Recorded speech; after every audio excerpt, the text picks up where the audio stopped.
할렐루야.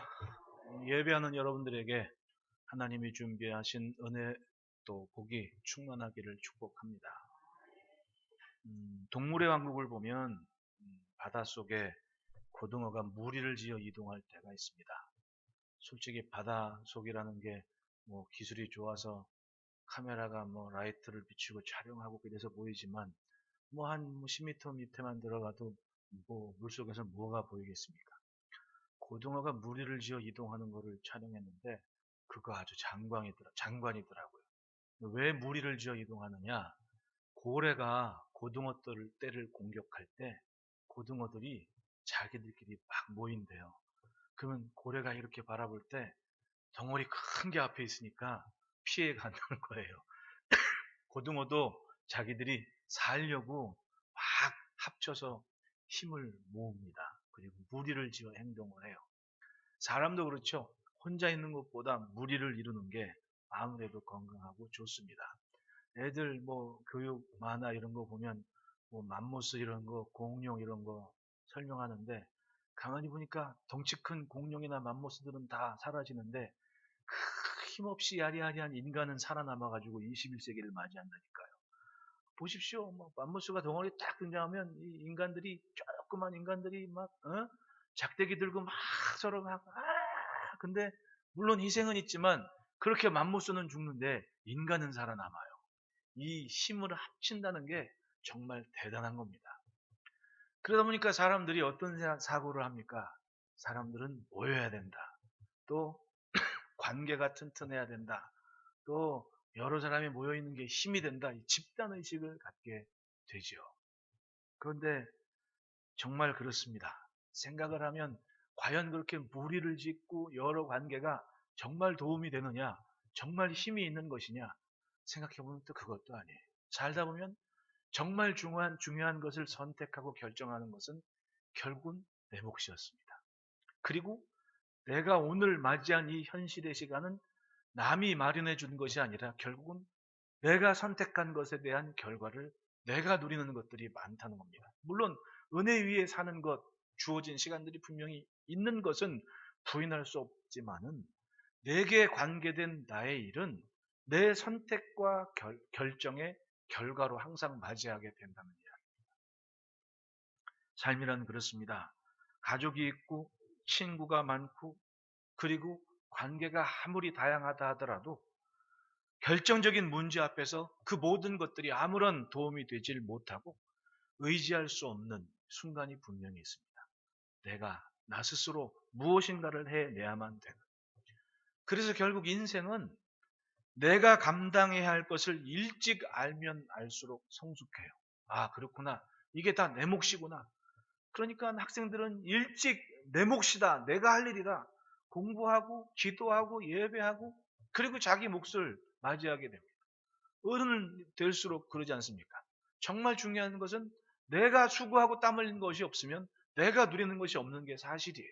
결국은 나 혼자 있을 때 어떤 상태로 사느냐가 내 믿음의 상태고 영의 상태가 되는 겁니다. 다윗을 보십시오. 많은 무리가 다윗을 칭송하지 않습니까? 골리앗을 무찔렀을 때 노래까지 생겼습니다. 사울이 죽인 자는 천천히고 다윗이 죽인 자는 만만이다. 모든 사람들이 다윗을 다 좋아했단 말입니다. 그런데 정작 사울이 다윗을 죽이려 할 때 다윗 곁에 누가 있었습니까? 아무도 있을 수가 없었어요. 다윗을 돕는 사람도 다 죽었습니다. 결국은 철저하게 다윗은 혼자 됐다는 얘기입니다. 그 혼자 된 시간에 다윗이 사울을 원망했습니까? 아니면 엄마 아버지를 원망했습니까? 형제들을 원망했습니까? 누구 원망하는 적이 없습니다. 오히려 그 혼자 있는 시간을 다윗은 정말 유익한 시간으로 보냈는데 그게 뭐냐 하면 하나님과 가까워지는 시간으로 보냈다. 신기하죠. 원망하려면 한두 끝도 없이 원망할 수 있는 상황 아니에요. 아니 이 사람들이 은혜도 모르고 내가 골리앗을 못 찔렀는데 지금 나를 이렇게 대우해? 이럴 수도 있는 거고 아니 기껏 자기 왕노릇 할 수 있게 도왔으면 그래도 내가 자기 사위인데 나한테 이럴 수 있어? 라고 푸념하고 원망할 수도 있는 상황인데 그런 얘기가 전혀 없는 겁니다. 그리고는 내가 사망의 음침한 골짜기를 다닐지라도 해를 두려워야 하는 것은 주께서 나와 함께 하십니다. 즉 죽음의 문턱을 넘는 순간까지 갔는데도 원망하거나 불평하는 것이 아니라 오히려 그 시간에 하나님을 느끼고 하나님을 확신하는 믿음으로 오히려 사는 것이 다윗의 모습이었다는 게 정말 놀랍지 않습니까? 결국은 혼자 됐을 때, 혼자 있을 때 상태가 내 진짜 모습이었던 거예요. 혼자 있으면 불안하고, 혼자 있으면 누구 탓하고, 혼자 되어서 누구 원망하고, 얼마나 나약합니까? 그런데 성경은 그런 모습이 아니고 정말 죽음의 문턱까지 갔는데도 그 시간을 오히려 하나님과 가까워지는 시간으로 만들었다는 다윗의 모습을 우리에게 말씀해 주고 있습니다. 솔직히 다윗은 진짜 막 등 떠밀라더니 누가 등 떠미는 것처럼 그렇게 혼자 되지 않았어요. 네?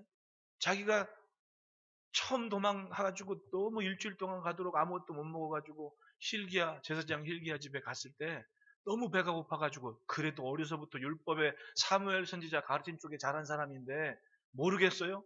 그런데 너무 배가 고파가지고 먹을 것 좀 있냐고 제사장이 지금 저 지성소에서 물려낸 진설병밖에 우리는 없다고 제사장이 그거 먹고 사니까 근데 다윗도 양심이 있는데 그거 자기들이 먹으면 안 되는 걸 몰라요. 알죠. 근데 일주일 동안 굶었더니 나와 내 소년들이 부정하지 않으니 그것만이라도 좀 먹게 해달라고 하소연을 하고 그걸 먹었단 말입니다. 그리고 힘 얻어 도망가는데 나중에 그 집에서 막내가 하나가 살아와가지고 얘기를 하는 거예요. 웬일이냐고 여기까지 왜 왔냐고 그랬더니 다 죽었다고. 사울이 왔는데 도액이란 사람이 그걸 일러가지고 사울이 복은 가다가 도액시켜가지고 자기 아버지 형제 다 죽였다고. 85명이 제사장이 한날 한시에 다 죽어버린 겁니다. 다윗이 자기를 어떻게 생각하겠어요? 야, 이거 난 내 옆에 있으면 다 죽는구나. 응? 내 옆에 있으면 다 죽는 거. 이게 얼마나 사람이 생각을 불안하게 만들어요. 저주 덩어리가 된 겁니다. 응? 얼마나 신세한탄하고 억울하겠냐. 응? 사람이 안 좋은 일만 경험하면 그렇게 폐쇄적이고 주저앉을 수밖에 없어요. 영화배우 키아누 리브스 아닙니까? 응? 알잖아요. 여러분. 매트릭스 이거. 키아누 리브스가 이 영화 찍고 그 영화 한 편에 1,500억을 받은 사람이에요. 그 기록이 거의 깨지지를 않는데. 이거 하면 1,500억을 받았으니까. 근데 이 사람이 처음에 영화를 시작하고 어려움 속에 시작을 했는데 가정이 좀 불우했단 말입니다. 근데 그 고생할 때 영화 찍은 자기 친구가 갑자기 죽어버려요. 야, 충격을 받은 거예요. 어려울 때 같이 지내면 형제보다, 가족보다 더 가깝잖아요. 갑자기 죽어버리니까 먼 데서 그 죽음도 지키지를 못했고, 그러니까 충격을 처음 받았어요. 근데 결혼 약속하고 같이 사귀는 여자가 있었는데, 그 여자친구가 이제 아이까지 낳아가지고, 8개월이 됐는데, 막 복통이 있어가지고 병원 갔더니 애가 사산이 된 거예요. 그리고 그것 때문에 저희 부인 될 사람이 충격을 받아가지고 막 이렇게 저렇게 하다가 결국은 둘이서 도저히 우리가 같이 있으면 안 됐다. 맨날 애 얘기나 하고 뭐 이런 좀 이제 별거를 하다가 또 소식을 접했는데 자기 여자친구가 죽었다는 거예요. 얼마나 충격스러워. 그 자기 여동생 하나는 어렸을 때 이렇게 고생스럽게 자라가지고 백혈병이 있어가지고 언제 어디 쓰러질지 몰라가지고 전화 받다가 막 전화가 막 얘기가 없으면 얘가 놀래가지고 막 비행기 들어 쫓아가고 막 그랬다는 겁니다. 그러니까 가만히 생각해보니까 자기는 돈도 있고 뭐 사람들이 알아봐주고 유명하고 그런데 자기 주변에 있는 사람들 하나같이 불행해지는 거예요. 얘가 충격을 받아가지고. 그런데 작년에 뉴스에 보면 뭐 키아누 리브스가 막 노숙자처럼 지내고 막 그게 한창 그럴 때인 거예요. 예, 자기 주변에 있는 사람이 전부 안 좋은 일만 당하니까 나 때문인 것 같고 내가 누구를 만나면 안 될 것 같고. 다윗이 그런 마음 아니었겠냐고. 아니 솔직히 누가 나 때문에 제사장들이 85명이나 한꺼번에 죽었다면 내가 거기 들러가서 그놈의 진설병만 얻어먹지 않았어도 내가 이런 일은 안 생겼을 거 아니야. 이건 죽을 때까지 그러니까 다윗이 마지막 죽을 때까지 자기 아들 솔로몬도 그때 그 은혜를 못 잊어서 압살롬 편든 그 hil기야 집안의 그 제사장을 죽이지 않고 그 은혜를 갚는 모습으로 두둔해 주지 않습니까? 그건 평생도록 잊지 못하는 충격이었고 은혜였다는 얘기야. 보십시오. 절망에 빠지려면 한두 끝도 없이 절망에 빠질 수밖에 없는 상황이었고 형제건 부모건 곁에 둘 수 없는 상황이어서 오죽했으면 자신이 무덤에 내려가는 자와 같을까 하나이다고 시편 곳곳에 기록을 해놨겠냐고. 죽을 지경이었다는 얘기지. 죽을 뻔했고 근데 가만히 보면 그 혼자 되었을 때 다윗은 오히려 하나님을 더 깊이 품었고 하나님을 더 생각했다는 거예요. 네?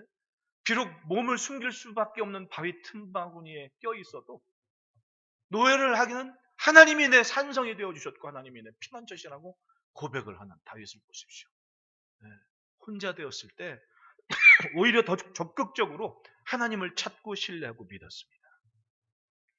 1절 보면 내가 여호와께 피하였거늘 너희가 내 영혼에게 새같이 내 산으로 도망하라 하면 어찌함인가. 내가 여호와께 피하였거늘, 즉 비록 빈들이고 마른 땅이고 아무도 없는 그런 광야지만은 자신은 하나님께 피한 것이라는 겁니다. 사람들이 볼 때 야 좀 산으로 도망가야 될 거 아니야, 새들이 산으로 피하는 것처럼 어떻게 잘 숨어야 될 거 아니야, 이렇게 얘기해도 뭔 소리야, 난 지금 하나님께 피한 거야, 이렇게 하나님을 찾는 거예요. 그리고 본문 4절에 여호와께서는 그의 성전에 계시고 여호와의 보좌는 하늘에 있으며 그의 눈이 인생을 통촉하시고 그의 안목이 그들을 감찰하시도다. 즉 몸은 광야의 빈들이어도 생각과 마음과 시선만큼은 항상 성소에 계신 하나님을 향해서 여호와께서는 성전에 계시다. 그리고 하나님의 보좌에서 이 땅을 지금 살피시고 나를 통촉하시고 그 안목으로 나를 감찰하고 계시다. 그런 믿음으로 살아냈다는 거예요. 결국은 혼자 되었을 때 인생을 의지할 수 없을 그 시간이 내 믿음을 아는 시간이고 하나님께서 나를 살펴보시는 시간이었다. 이 땅의 교회들을 보십시오. 하나님의 자리가 분명합니다. 하나님을 인식하는 삶이 모인 곳이 바로 성전입니다. 그것을 인정하고 아는 만큼 내 삶이 견고해지는 거예요. 오늘 우리를 보십시오. 상황은 어떠하든 항상 예배하는 날을 기대하면서 마음을 열고 준비된 마음으로 성전에 올라 예배하지 않습니까? 이 구별된 시간을 지켜가는 이유는 성전에 계신 하나님을 믿기 때문에 그런 거잖아요. 그 삶을 보십시오. 첫째 따라합시다. 결정은 하나님이 내리신다. 인생 세간의 모든 결정은 하나님이 내리시는 거라고, 하나님이 결정하시는 거라고, 하나님이 마무리하시는 것이라 확실한 믿음을 가진 인생이 성전에 계신 주님을 본 다윗의 믿음이었습니다. 내가 여호와께 피하였거늘 너희가 내 영혼에게 새같이 내 산으로 도망하라면 어찌함인가. 악인이 활을 당기고 화살을 시위에 먹이며 마음이 바른 자를 어두운 데서 쏘려 하는도다 라고. 기막힌 어려움에서 다윗이 택한 것은 하나님께 피하는 것입니다. 여호와께 피하는 것. 왜 그렇습니까? 더 이상 세상에 피할 곳이 없는 거예요. 더 이상 세상에 나 때문에 불행해지면 불행해졌지 좋은 일이 없는 겁니다. 나 살자고 남을 불행하게 할 수는 없는 거 아닙니까? 그러니까 선택한 것이 아무도 없는 광야였는데 결국은 아무런 도움을 받지 못하는 그 시간, 확실하게 자기가 의지하고 뜻을 둘 것은 하나님밖에 없는 것을 믿기 때문에 당당하게 광야를 향했던 거예요. 자기가 몸만 드러내면 사울한테 신고하는 사람이 주변에 천지입니다. 전혀 자기 몸을 의탁할 곳이 없었습니다. 그런데 그 시간에 오히려 다윗은 절망하지 않고 하나님께 가까이 나가는 시간으로 만들었습니다. 이게 생명의 선택이었죠. 네? 혼자 되면 혼자 될수록 더 하나님과 가까워지는 시간이 됐던 겁니다. 인생이 그렇습니다. 숲이 울창하면 나뭇잎만 보여요. 그런데 무성한 잎이 떨어지면 숲 뒤에 실체가 보입니다. 가린 것이 많으면 실체를 볼 수 없는 거예요. 결국은 겉보기에 좋아 보이는 그런 푸르청청한 잎들도 결국은 실체를 가리는 것들밖에 되지를 않습니다. 네? 그런데 그 자랑스러운 것들이 계절이나 딱 떨어지면 진짜 실체가 보이는 거예요. 네? 저희 창가 앞에 나무가 지금은 엄청나게 자라가지고 아예 연두색이에요. 꼭 잔디밭에 있는 것처럼. 나뭇잎이 막 생겨가지고 그게 플라타나스 나무인가? 파랗게 막 다 있으니까 아무것도 안 보이고 그것만 보입니다. 그 너머에 그 맞은편 아파트가 있고 뭐 주차장도 있고 막 엄청 시끄러워요. 밤이면 불빛도 되고. 근데 나뭇잎이 다 가리니까 아무것도 안 보여. 우리만 딱 있는 것처럼 아늑해졌습니다. 나뭇잎이 그래요. 가만히 보면 정말 볼 것을 보지 못하게 하는 상태일 때가 있는 겁니다. 우리 삶이. 하나님은 우리의 눈에 보이지를 않습니다. 만질 수도 없습니다. 하지만 우리는 하나님을 믿습니다. 내 입장에서 무엇인가를 원하고 이룰 것을 설명하기보다 전적으로 하나님께서 이루실 것을 기다려야만 되는 시간이 있습니다. 그것이 다윗이 광야에서 보냈던 시간이에요. 그래서 그 믿음이 깊어지는 시간이 되었고 그 믿음이 결국은 다윗의 미래를 만들었다. 10여 년 세월 절망 속에 보낼 수밖에 없었지만 그 세월을 보냈기 때문에 영원한 왕의 보좌를 선물로 받는 깊은 은혜를 입지 않습니까? 믿음과 믿음이 아닌 것은 결정적인 순간에 다릅니다. 다 함께 어우러져 살지만 믿음으로 사는 것과 그렇지 않은 삶이 같지는 않다는 거예요. 여러분, 인생은 결국엔 혼자 왔다 혼자 가는 거예요. 주변에 많은 사람들이 있고 엄마 아빠도 있고 자녀들도 있고 할아버지 할머니 있고 많죠. 친구도 많아요. 근데 가만히 생각해 보십시오. 정말 중요한 것은 결국은 나 혼자 있는 시간. 난 혼자 왔습니다. 세상에. 물론 형제도 있고 동생도 있고 뭐 있지만 결국은 혼자 온 거예요. 갈 때는 혼자 가는 겁니다. 누가 같이 가주지 않아요. 네? 짓궂게 또 한번 물어볼까요? 나 갈 때 같이 갈 사람 흔들어 보세요. 아무도 없잖아. 나 혼자 간다니까요. 나 혼자. 갈 땐 혼자 가는 겁니다. 같이 못 가요. 같이. 받아주지도 않아. 다 다르지. 왜? 내가 결정하는 게 아니었거든요. 결국은 혼자 있는 그 시간을 혼자 결정하는 시간이 가장 지혜로워야 될 시간이고 가장 아름다워야 될 시간. 다윗은 그걸 지켰던 거예요. 하루하루. 하나님께 피하는 삶. 왜냐하면 마지막은 하나님의 결정하신다. 악인이 활을 당기고 화살을 시에 먹이며 마음이 바른 자를 어두운 데서 쏘려 합니다. 위험이 있는 거 알아요. 사울이 그렇게 쫓아와서 자기를 죽이려고 그러고 죽음의 문턱까지 갔고 그런데 화살을 당긴 사람이 활시를 놓는 것도 그 화살 당긴 사람 마음대로 되는 게 아니더라는 거지. 하나님이 허락하실 때 이루어집니다. 예수님 뭐라 그럽니다. 참새 한 마리도 하나님이 허락하실 때 그게 떨어지는 거라. 우리나라 보십시오. 얼마나 위기의 시간이 많았어요. 제가 86년 11월 달에 학력고사 보고 그때 11월 이후로 무슨 정신교육 이런 거 하잖아요. 강당에 모아놓고 선배 국회의원이니 뭐니 다 시간마다 와가지고 막 강의하고 세미나하고 막 그래요. 그때 국방부에서 국방연구원화가 와가지고 그런 얘기를 합니다. 2, 3년 내로 한반도의 전쟁의 위기가 반드시 올 거라고 확신하면서 얘기했어요. 근거를 대는데 그때 당시에 김일성이 준비한 무기 연한이 1, 2년밖에 안 남았다는 거예요. 그러면서 얘기해요. 당신들 돈 들어서 무기 사놨는데 2년 지나 쓸모 없어지면 그거 안 쓰겠냐고. 지금이 바로 그때라고. 정신 바짝 차려야 된다고. 야, 갑자기 다 졸다가 귀가 번쩍 해가지고 전쟁? 이러면서 막 애들이 막 야, 우리 군대 가야 되는데 전쟁 나? 우리 그러면 전쟁 나가야 되는 거야? 막 웅성웅성 난리가 난 거지. 설득됐어 이미. 왜냐면 무기연한이 2년은 3년뿐이 안 남았는데 그러면 그거 다 고철로 폐기하기 전에 한 번은 써봐야 될 거 아니냐고. 그 말에 모두가 다 침 꼴꼴 생기고 와, 전쟁이 나긴 나겠구나 이랬다니까. 근데 안 났어요 여태까지. 신기하죠. 94년도에 김일성 죽어버리고 그리고 몇 년 전에 김정일 죽어버리고 그 아들이 지금 북한에 1인자가 돼가지고 저렇게 김씨 왕가가 지금 되고 있죠. 그거 참 신기하고 제가 얘기했죠. 얼마 전 설교 때 연초에 러시아에서 그렇게 똑똑한 과학자들 미래 학자들이 연구를 하니까 북한에 이런 변화의 정세가 있고 2023년도만 한반도가 통일될 거라고 딱 얘기. 그 사람들 만약에 비켜간 적이 없거든. 근데 변수가 생겼어. 2020년 1월 달에 코비드 19이 터져버린 거야. 중국에서부터. 그러니까 막 세계가 단절되고 올스톱이 돼버린 거야. 이게 2년째 된 거야. 그러니까 결국은 기가 막힌 게 인간이 아무리 명쾌하게 통계적으로 과학적으로 다 데이터를 가지고 딱 결정이 됐는데 그게 될 때도 있고 안 될 때도 있는 거지. 왜냐하면 세상의 모든 일들이 하나님의 허락하심 속에 이루어지는 거예요. 욥을 보십시오. 사탄이 와서 충동질했을 때 하나님 뭐라고 말씀합니까? 네 맘대로 다 해.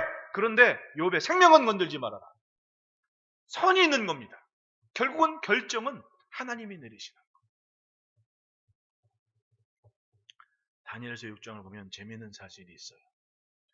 세상의 모든 패권을 쥔 바벨론 제국에 다니엘이 그렇게 현명하게 총리를 타는데 그만큼 시샘도 많이 당했죠.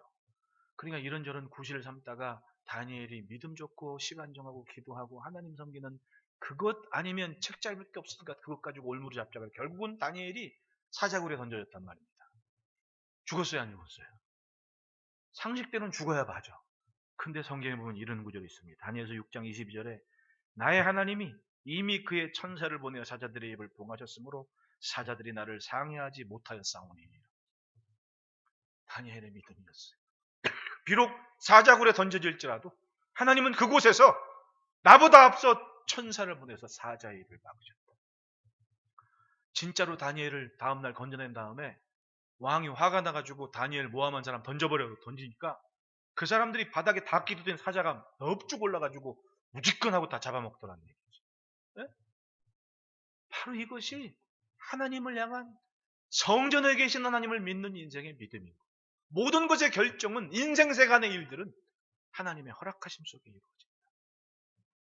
여러분 힘겨운 때를 지나도 주의 보좌를 붙잡고 기도하는 자리에서 하나님의 허락, 하나님의 인도하심을 누리는 삶이 되시기를 축복합니다. 둘째로 따라합시다. 기름을 얻기까지 짜내신다. 터가 무너지면 의인이 무엇을 하라. 여호와께서는 그의 성전에 계시고 여호와의 보좌는 하늘에 있으며 그의 눈이 인생을 통촉하시고 그의 안목이 그들을 감찰하시도다. 여러분 어려움과 고난이 지난 후에는 결국 주님을 향한 삶은 정말 보석 같은 삶으로 남아요. 그 광야에 유랑하는 인생으로 그 무식한 나발한테 막 모욕도 당해가면서 참 덧없이 살아간 그 10여 년 넘는 세월, 뭐 15년이든 12년이든 어쨌든 10년 넘는 세월을 그렇게 다닌 거 아니에요. 기름 부음 받는 것은 이미 소년 때 받았고 자기 생각에도 자기도 꽤 해. 왜냐하면 골리앗도 죽였지, 전쟁에 나가는 데마다 승리하지, 뭐가 모자라 자기가. 근데 그걸 아는데 현실은 바위 틈, 광야, 벌판에 유랑하는 모습인데 원망하기 시작하면 한두 끝도 없고 불평하기 시작하면 뭐 밤새도록 불평해도 모자라지 않을 만큼. 그런데 그게 아닌 거예요. 오히려 더 하나님을 찾고 더 하나님을 부르고 하나님을 붙잡았습니다. 그리고 지냈더니 그 10여 년 세월이 죽을 때까지 자기 인생을 버티는 신앙의 보물창고가 됐던 거죠. 예수님을 보십시오. 올리브 기름을 짜는 겟세마네 동산에서 자신의 생명과 삶을 짜내십니다. 짜내고 짜내서 진액을 이 땅에 흩뿌려 놓으셨습니다. 그게 우리 생명이지 않습니까? 피하고 싶은 잔이었지만 감당해내시고 정말 짜내셨습니다. 그리고 세상을 살리셨습니다. 그게 겟세마네 동산의 교훈 아닙니까? 지중해 연안에 있는 사람들한테 하나님이 주신 선물이라고 하는 게 하나, 선물이라고 하는 게 두 개가 있는데 하나는 포도나무고 하나는 감람나무. 여러분 올리브나무는 1000년 넘도록 수확을 낸다 그러지 않습니까? 올리브나무 하나 심어놓으면 1000년 간대. 놀랍죠? 그러니까 성지답사 가서 그 예루살렘 겟세마네 동산이나 아니면 주변에 꼭 우리나라 두꺼운 소나무처럼 두꺼운 감람나무들은 몇백 년 넘은 거예요 지금. 네. 그게 이때니까요 지금도. 그 감람 보십시오. 네. 그 열매 짜내는 그게 쉬운 일이 아니거든.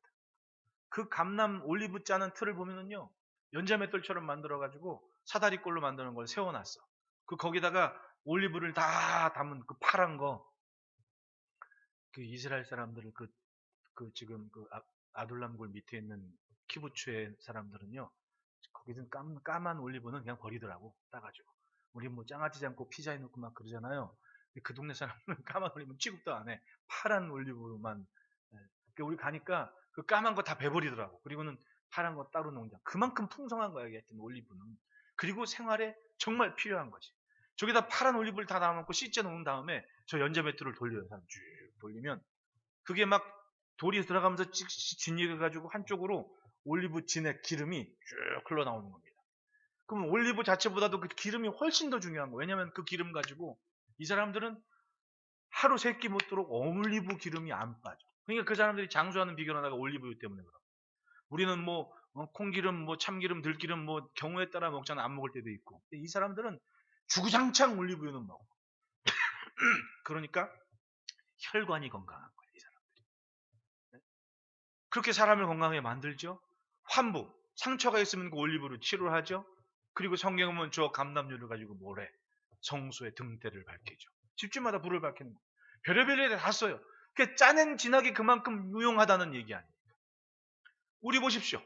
믿음으로 견뎌할 일들이 많을 때 우리는 마치 하나님이 우리의 믿음의 진액을 짜내는 것 같은 거예요. 있는 그들보다 훨씬 더 소중한 가치를 깨닫게 하시기 위해서 하나님께서 때로는 뭐 고난을 통해서건 아픔을 통해서건 상처를 통해서건 나를 짜내시는 훈련의 시간이 있는데 그때 내 믿음의 삶의 진액이 흘러나오게 됩니다. 그것 때문에 은혜를 되고 은혜를 받고 은혜를 끼치고 이 땅에 있어야 될 하나님의 사람의 모습을 나타내 보이죠. 진액을 공급하는 진액을 나타내는 삶이 되는 겁니다. 짜내면 짜낼수록 교만이 빠지고 불신앙이 빠지고 우리의 외람, 허세 많은 그런 것들이 다 빠져나가면서 있는 그들의 내 모습을 나타내게 되는 거예요. 결국은 하나님께서 쓰시려고 하나님께서 뭔가 하시려고 그렇게 짜내시는 것이 믿음의 연단이고 고난인 거예요. 여러분 교육도 알만한 사람을 가르치죠. 깨닫는 사람을 가르치는 거예요. 하나님께서 붙잡을 때 누굴 붙잡겠냐고. 하나님께서 선택하시고 붙잡을 인생이 있습니다. 그러지 않으면 죄를 짓고 뭐하고 관심도 없으신 거지. 그런데 하나님께서 하시려고 멀쩡한 인생을 갑자기 쫄딱 망하게 하시고 욥 보십시오. 뭐가 남았습니까? 아무것도 안 남았어요. 근데 결국은 하나님이 믿은 만큼 욥이 반응했을 때 욥은 잃었던 모든 것보다 배로나 몇 배나 많은 뭐 자식이건 재물이건 그렇게 받지 않습니까? 그리고 욥은 고백하죠. 내가 순금이 되어 나타날 거라고. 야곱 보십시오. 아들 12이 있는데 모든 12아들이 다 믿을만 하고 신뢰야만 했겠냐고. 응? 요셉이 사랑받는 이유가 있었던 거예요. 가만히 성경을 보십시오. 하나님께서 요셉을 어떻게 대우하셨는지. 열왕기서를 보면 장자는 루벤이었지만은 장자로서 누릴 수 있는 모든 혜택은 다 요셉의 아들들이 가졌어요. 누구예요? 므낫세하고 에브라임 아닙니까? 기업도 제일 많이 차지해. 결국은 장자가 누리는 모든 것들이 요셉에게 간 거예요.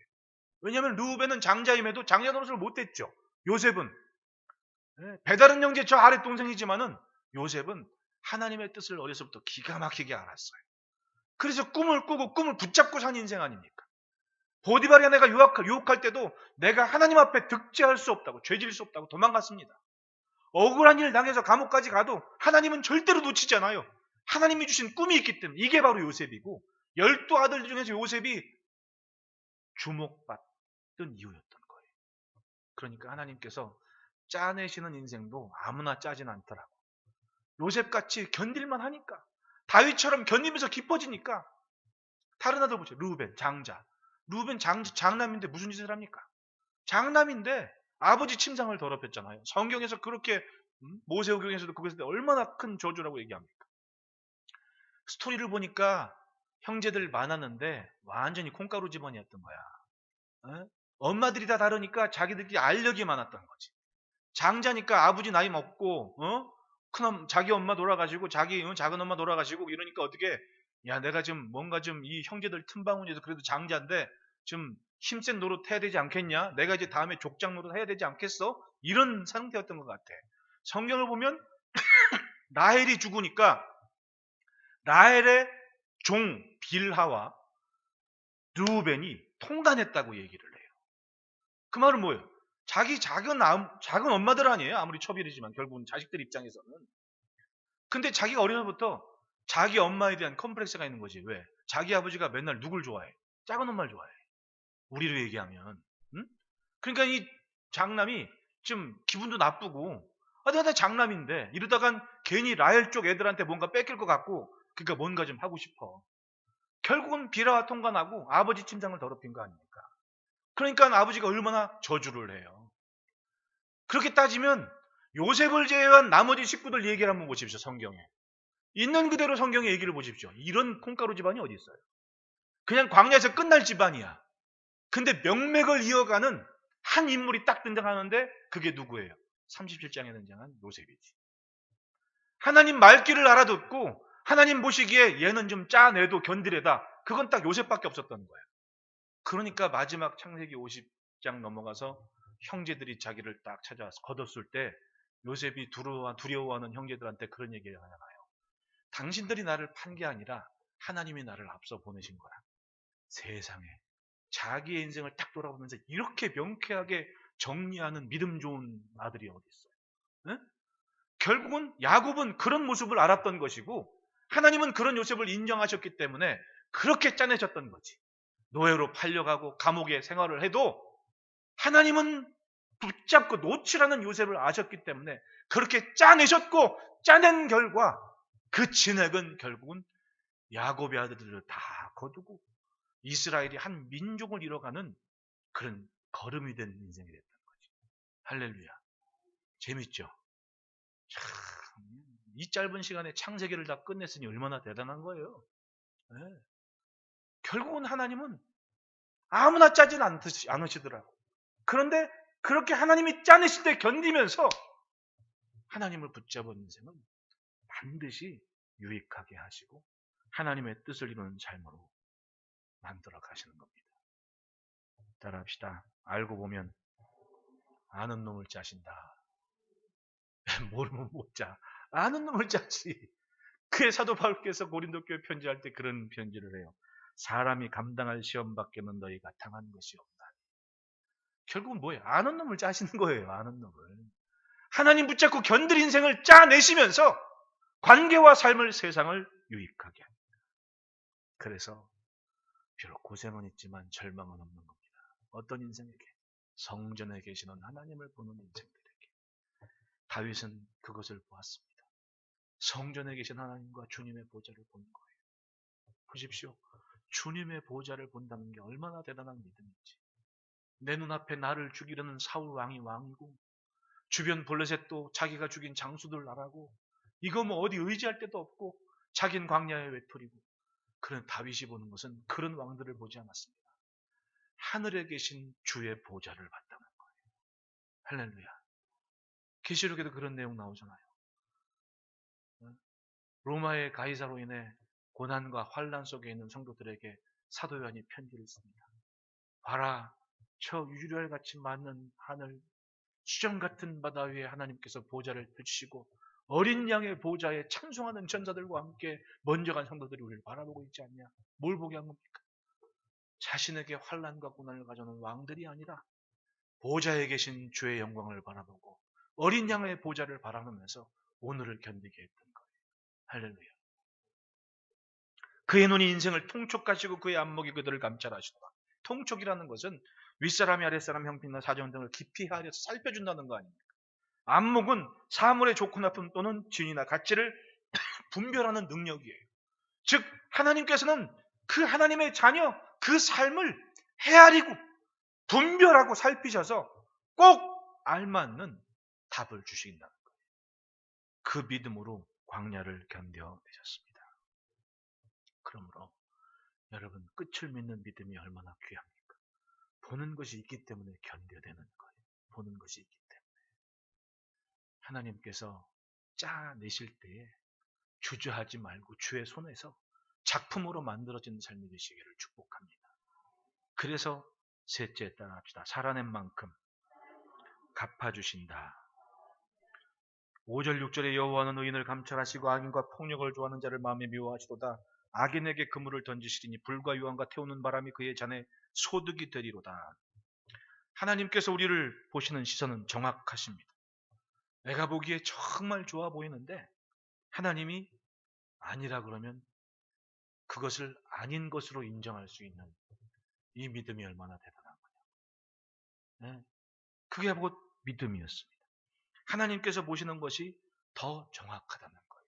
그래서 본문에 감찰하시도다라는 말. 여호와는 의인을 감찰하신다. 감찰이 뭐예요? 공무상의 비위나 비행에 대해 조사 또는 감독하는 일, 그게 감찰이라고 그러지 않습니까?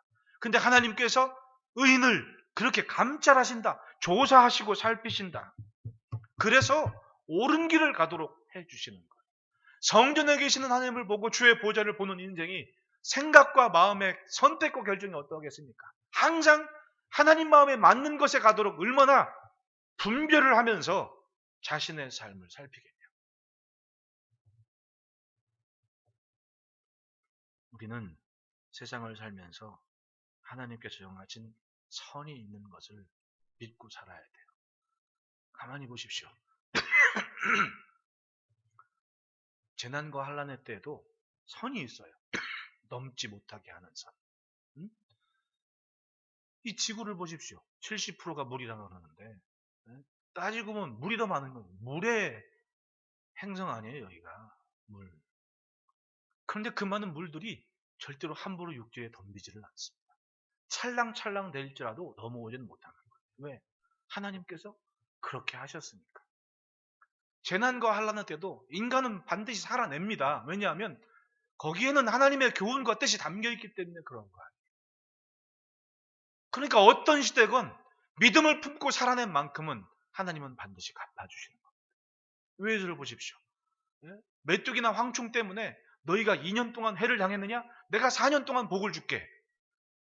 재난의 때가 있고 고난의 때가 있지만은 모두가 다 믿음으로 살지 못한 건 아니지 않습니까? 예루살렘이 멸망할 때도 믿음 좋은 사람이 있었어요, 없었어요? 있었어요. 하나님의 뜻을 아는 사람이 살았어요, 안 살았어요? 살았어요. 예레미야는 분명하게 하나님의 뜻을 외쳤습니다. 항복하는 게 낫다니까. 애굽으로 가지 말고 바벨론에 항복하는 게 맞다니까. 그 말씀 새긴 사람들은 다 살아서 결국은 바벨론의 포로로 잡혀갔다가 거기서 말씀 나신 분 기도하면서 다시 돌아온 거 아니에요. 그렇게 안 사는 사람들은 다 죽었어요, 전쟁터에서. 그러면 고난의 때, 재난의 때 같이 당할 수밖에 없는 거예요. 왜? 세상에 같이 있으니까. 세상에 같이 사니까 재난과 고난의 때를 같이 겪어요. 하지만 그 시기에 믿음으로 견디는 것이 있는 인생에게는 배로나 갚아주시는 게 하나님의 방법이었던 거죠. 그래서 요엘서에 하는 얘기가 그거 아니에요. 얘가 너희의 메뚜기나 황충이 먹은 몇 배나 복으로 갚아준다. 할렐루야. 삶은 그런 거예요. 우리가 믿음으로 살아낸 만큼 믿음 때문에 손해본 거 있으면 하나님이 갚아주십니다. 내가 하나님 때문에 피해당한 거 있으면 하나님이 책임져 주십니다. 그게 믿음이에요. 살아낸 만큼은 갚아주시는 거. 그러니까 다윗의 10여 년 외톨이 절망 가운데 사는 삶이 오죽 힘들었습니까? 정말 힘들었을 때는 자기를 그렇게 믿고 따랐던 600명의 군사가 자기를 돌로 치려 할 때 얼마나 괴로웠겠냐고. 누구 때문에 먹고 살만하게 됐는데 다윗 때문에 그런 거 아니에요? 네? 다윗이 블레셋 왕한테 가가지고 우리 좀 먹고 살게 해달라고 그래서 시글락 그런 사람이 받았거든. 그러면 거기 시글락이라는 사람이 정착을 해서 광야에서 식구들 데리고 천막 치고 도망다니는 사람들이 성 하나 차지한 다음에 먹고 살만한 거야. 왜? 다윗 때문에. 그런데 저 다윗은 그래도 먹고 사니까 도와야 될 거 아니에요. 전쟁터에 나간다고 출정을 했습니다. 같이 성을 비우고. 근데 아말렉 사람들이 성 비운 건 알고 와서 막 성을 불태우고 자기 부인들하고 새끼들 다 데리고 그냥 노예로 잡아간다고 간 거야. 돌아와 보니까 일은 그 지경이 됐어. 그러니까 어떻게? 다윗 때문에 살만한 사람들이 갑자기 다윗을 돌로 쳐 죽이려 했다라고 성경이 얘기해요. 다윗이 얼마나 황당했겠냐고. 그 다윗이 또 기도하지 않습니까? 하나님, 죽을 지경입니다. 어떻게 할까요? 쫓아갈까요? 쫓아가라. 반드시 도로 찾을 거다. 괴로운 시간, 괴로움 당하는 거 다윗만큼 당한 사람이 몇이나 되겠냐. 근데 그 시간을 끝까지 믿음으로 기도하면서 하나님을 붙잡았더니 하나님은 그에게 영원한 보좌를 약속하시고 그리스도의 조상이 되게 하신 거 아니에요. 할렐루야. 그렇게 따지면 창조의 주인 되신 예수님이 보고 계셨을 거 아니냐고. 내가 도대체 어느 집 가문에 어느 집으로 갈까 보고 계셨던 거 아니냐고. 그리고 보고 이렇게 막 계시다가 다윗? 야, 이거 10년 넘게 지켜봤는데 이 사람 참 대단하네. 그리고 그 중심 보시고 주님이 선택하신 거 아니에요. 그리고 다윗 가문에 그리스도의 보좌 자리하게 됐던 거 아니에요. 할렐루야. 그럼 지금도 하나님은 뭔가 하실 주님의 역사를 담으실 가문과 가족 집안을 보실까요? 안 보실까요? 나는 보신다고 믿어요. 그래서 여러분들이 그렇게 소원을 품고 3천이건 1천이건 또 뜻을 정한 목적을 가지고 기도하면서 매달리는 거 아닙니까? 이 절망, 고난의 때에도. 다시 한번 따라합시다. 하나님께서 갚아주신다. 반드시 살아낸 만큼은 갚아주십니다. 인생은 결국은 살아낸 것을 맞이하는 시간이에요. 본문에도 의인 악인에게 그물을 던지시리니 불과 유황과 태우는 바람이 그들의 장에 소득이 되리로다. 나쁜 짓하고 잘 사는 사람 없습니다. 결국은 자기 장의 소득을 맞이하게 되는 거예요. 그런데 7절 한번 다 같이 읽습니다. 시작.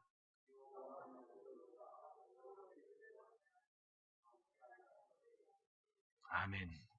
모든 것이 회복되어 하나님을 배우는 날을 기대하고 소망합니다. 그렇습니다. 세상을 사는 것은 사람들만 사는 게 아니에요. 하나님께서 성전에 계시고 주의 보좌에서 이 땅을 살피십니다.